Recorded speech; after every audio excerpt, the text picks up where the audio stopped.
Por otro lado, vine y vi a Sara en el hospital para encontrarse con los heridos principales que regresaron a casa. Durante estos 2 años, ella y yo nos hemos reunido con sus familias muchas veces. Lloramos con ellas, las recibí y les prometí, las traeremos de vuelta. Y no hubo un solo día en que no recibiera informes del ejército sobre lo que sabíamos, lo que pedí saber. Prometí devolverlas y ayudarlas. Y ahora, después de que son abrazadas por sus familias, también nosotros las abrazamos. Quiero agradecer a Gal Heer por el trabajo fantástico que ha hecho atendiendo a las familias y manteniendo el contacto con los secuestrados. De verdad, gracias de todo corazón, Gal. Y quiero decir respecto a los caídos, con la misma determinación, con la misma responsabilidad y con la misma seriedad con que tratamos el tema de los caídos, no escatimaremos ningún esfuerzo ni ningún medio para traerlos de regreso. Y creo que con este método, ante todo, recibiremos buenas noticias sobre el retorno de los secuestrados y demás caídos, tal vez en las próximas horas, pero estamos decididos a traerlos a todos de vuelta.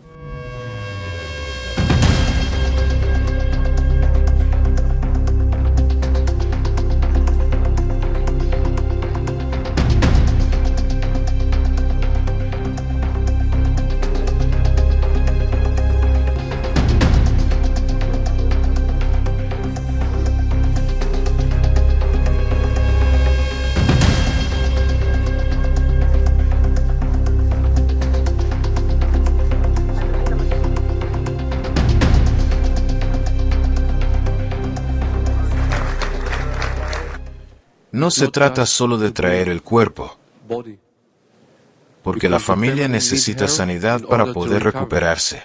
¿Cuántos años tenía su hija? 27 años de edad. Ahora que los vivos han sido llevados a casa, debemos asegurarnos de que los caídos también lo sean.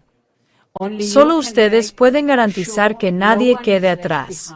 Muchas gracias, John. Lamento que hayas tenido que pasar por eso, pero estamos trabajando muy duro en esa situación. Sé exactamente de qué estás hablando. Muchas gracias. Solo quiero decir que hoy, ver a todos regresar nos da un gran cierre.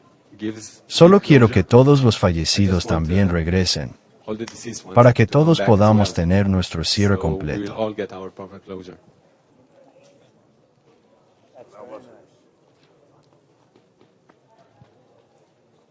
Gracias doy a Dios.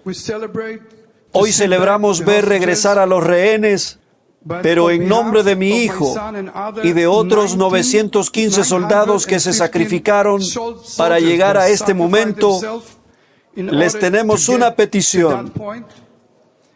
No podemos detener la guerra antes de destruir a Hamás. No tendremos paz, una paz verdadera, ni una seguridad real si las fuerzas de Hamás permanecen en Gaza. Gracias a nuestro país, a nuestro ejército, a nuestro gobierno. Gracias a todos ellos. Mi hijo regresó a casa, y nadie fue asesinado cuando él estaba en casa. Hay muchas familias que querrían estar en mi lugar. Deberían estar en mi lugar porque mi hijo volvió, aunque haya muerto. Pero una cosa más importante, el que secuestró a mi hijo era un trabajador social de UNRWA. Si esta organización sigue existiendo, nunca tendremos paz. Este es nuestro objetivo. Cerrar esta organización en todo el mundo porque lo único que han hecho siempre es terrorismo y asegurarse de que no tengamos ninguna paz aquí. Me voy a quedar a vivir en Bari. Voy a reconstruir mi casa, porque los terroristas quemaron 150 casas en Bari. Así que quiero darles las gracias, y vamos a reconstruir el kibutz, y solo tenemos un país. Tenemos que permanecer en esta tierra, y debemos mantener a Israel. Hay quienes hablan de paz, pero la paz verdadera no se firma en un papel. Se construye con verdad y con justicia. Muchos preguntan por qué no se participa en nuevas firmas o en ceremonias.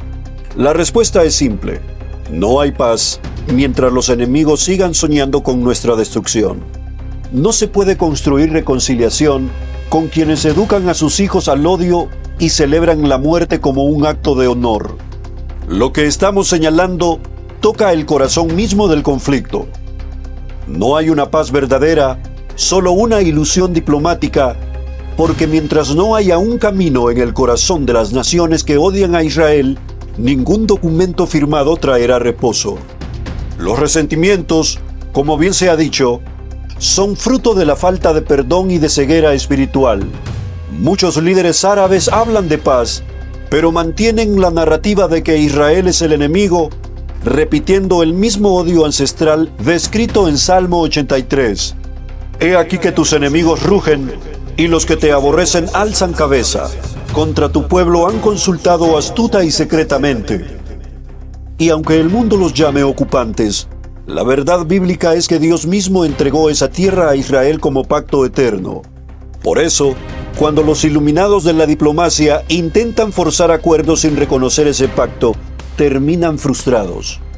Israel no es culpable, es el blanco del odio de naciones que no quieren someterse al plan de Dios. Lo más impresionante es que, según la profecía, todo esto prepara el camino para que Israel finalmente clame a su Mesías y reconozca a Yeshua.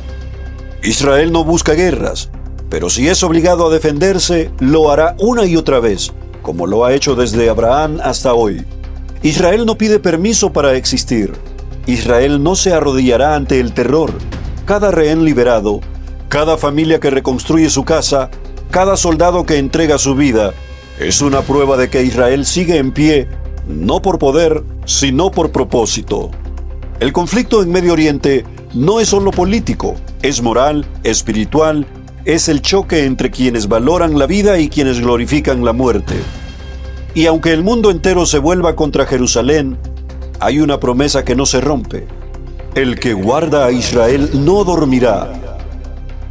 Seguiremos adelante, no por odio, sino por amor a la vida, no por venganza, sino por justicia, porque Israel vivirá y nadie podrá borrar su nombre.